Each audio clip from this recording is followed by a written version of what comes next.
Deep focus is a photographic and cinematographic technique using a large depth of field. Depth of field is the front-to-back range of focus in an image, that is, how much of it appears sharp and clear. Consequently, in deep focus the foreground, middle ground and background are all in focus. This can be achieved through use of the hyperfocal distance of the camera lens. Deep focus is achieved with large amounts of light and small aperture. It is also possible to achieve the illusion of deep focus with optical tricks or by compositing two pictures together. It is the aperture of a camera lens that determines the depth of field. Wide-angle lenses also make a larger portion of the image appear sharp. The aperture of a camera determines how much light enters through the lens, so achieving deep focus requires a bright scene or long exposure. Aperture is measured in f-stops with a higher value indicating a smaller aperture. The opposite of deep focus is shallow focus, in which only one plane of the image is in focus. In the cinema, Orson Welles and his cinematographer Greg Toland were most responsible for popularizing deep focus. Deep focus and deep space. When deep focus is used, filmmakers often combine it with deep space. Deep space is a part of mise-en-scène, placing significant actors and props in different planes of the picture. Directors and cinematographers often use deep space without using deep focus, being either an artistic choice or because they don't have resources to create a deep focus look, or both. Directors may use deep focus in only some scenes or even just some shots. Other auteurs choose to use it consistently throughout the movie either as a stylistic choice or because they believe it represents reality better. Directors like Stanley Kubrick, Kenji Mizoguchi, Orson Welles and Jean Renoir all use deep focus as part of their signature style. Deep focus in different formats. The choice of shooting format affects how easy it would be to achieve a deep focus look. This is because the size of the sensor or film gauge dictates what particular lens focal length would be used in order to achieve a desired viewing angle. Smaller sensors or film gauges will require an overall range of shorter focal lengths to achieve any desired viewing angle than larger sensors or film gauges. Because depth of field is a characteristic of lens focal length, it is easier to achieve a deep focus look with a smaller imaging sensor or film gauge. For example, a 40mm lens will give a 30-degree horizontal angle of view in the Super 35 format. To achieve the same viewing angle with a 1/2-16:9 sensor, you would need a 13mm lens. A 13mm lens inherently has much more depth of field than a 40mm lens. To achieve the same depth of field with a 40mm lens would require a very small aperture, which in turn would require far more light, and therefore time and expense.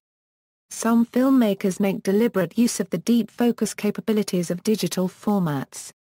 Miami Vice is among the many big-budget movies that have been shot digitally in recent years. Cinematographer Dion Beebe had this to say. We also decided that there were attributes of HD technology we liked and wanted to exploit, like the increased depth of field. Because of the camera's chip size, they have excessive depth of field that we decided not to fight, but rather utilize. Split-focus diopter. In the 70s, directors made frequent use of the split-focus diopter. With this invention it was possible to have one plane in focus in one part of the picture and a different plane in focus in the other half of the picture. This was and still is very useful for the anamorphic widescreen format, which has more depth of field. A split diopter is half-convex glass that attaches in front of the camera's main lens to make half the lens nearsighted. The lens can focus on a plane in the background and the diopter on a foreground. A split diopter does not create real deep focus, only the illusion of this. What distinguishes it from traditional deep focus is that there is not continuous depth of field from foreground to background. The space between the two sharp objects is out of focus. Because split-focus diopters only cover half the lens, shots in which they are used are characterized by a blurred line between the two planes in focus. Manipulated deep focus is not a new phenomenon, as it had also been created in other ways during the golden age of 20th century.